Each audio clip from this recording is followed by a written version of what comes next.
I'm Lieutenant Colonel Minarico Santiago. Spelling is M-I-N-A-R-I-C-O for the first name. I'm the Battalion Commander for the 3301st Mobilization Support Battalion here at JBER, Alaska. And before this operation, what we did was RSOI, which is receiving, staging, onward movement, and integration. So we receive a unit into a location, we become the mayor cell, and we support them, just assign them lodging and maybe some vehicles and monitor that. In this case, we activated the contingency MFGI, meaning Mobilization Force Generation Platform. The mission is you receive a unit, a reserve component unit, and our job is to make sure they have the logistical support, personnel support, and any life support requirement to make sure they meet their training mission here at JBER. We need to activate the CMFGI, the Contingency Mobilization Force Generation Platform here. It's never been done before because it's an Air Force base, Army Reserve unit trying to deploy a guard unit, and we are using Air Force services. So transportation, lodging is run by the Army, but it's owned by the Air Force. So we have mission command of those services and functions and the whole system. We want to make sure everything is delivered on time and accurately when we get it, and there's no delay. So we transport anything we need or any items needed for the training venues. We are working with the 2nd Battalion 196. They are in charge of the training event. They're an active duty component. We make sure they have all the personnel on site, and they have all the equipment when they start their training. We are also working with the Air Force active duty component, managing the transportation and coordinating with them and asking them for support and other services. For example, public affairs. We don't have a professional or a certified PAO here. We ask them if they could support us, and they've been happy to support us. Also signal and Air Force Communication Squadron, making sure our computers are set up and our telephone systems are set up to meet the mission.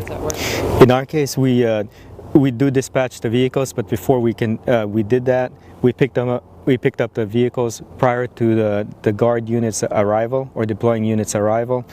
We do a PMCS, and we own the vehicles, we sign them out, and then we set standards on when they can check them out, how long, what the requirements are. So we own the vehicles, and then we dispatch them to the units so that they can use them for command requirements, shuttle their soldiers to appointments, follow-on appointments, and training and anything that they need for mission support. So we have those coordination with the Air Force. What are some? Sometimes the biggest challenge is we don't speak the same language with the Air Force, which is it's not that bad. It's a good learning curve for us and their priorities. We learned one weekend that we got the bus scheduled, the whole 9 yards. We verified it, we confirmed it a week prior, and then 2 days prior to the event. But aircrew personnel came in, and we did not know that they have their priority, and that's a caveat in the system. So that's something we learned about the support we requested. So we were able to adjust. The greatest thing is the partnership we have with the Air Force leadership. They've been great on providing all the necessary equipment. Anything we ask, for the most part, we got, as long as it's legal within the bounds of the MFGI mission. Some of the trainings that are to our advantage too is we're learning how that mobilization process is will go when they deploy, before they can deploy. So we were able to adjust. Okay, we've never done that before. We've never ordered Meramites for someone else. We've always done. We've always monitored the barracks. That's it. Yeah, we need something clean up. Okay, we monitored that. But now it's the whole spectrum of the operation, MFGI operation, and I believe this team has done a great job in learning each function and they've done a great job. Mission.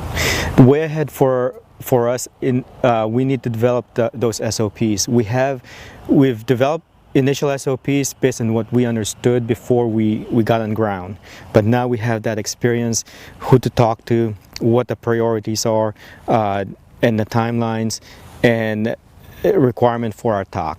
So those are something we need to put in writing. So those are one of the way aheads.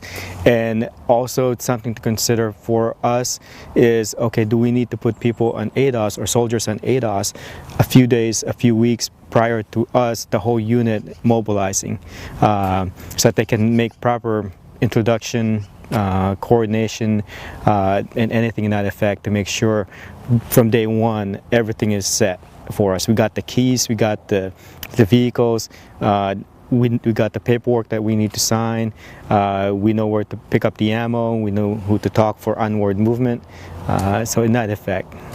I think this is a great operation, great experience for our military, especially 9th MSC. I think this we need to keep going and wish our deploying soldiers well. So, I'm part of the 3301st Wolfpacks, one pack, one fight. Cool.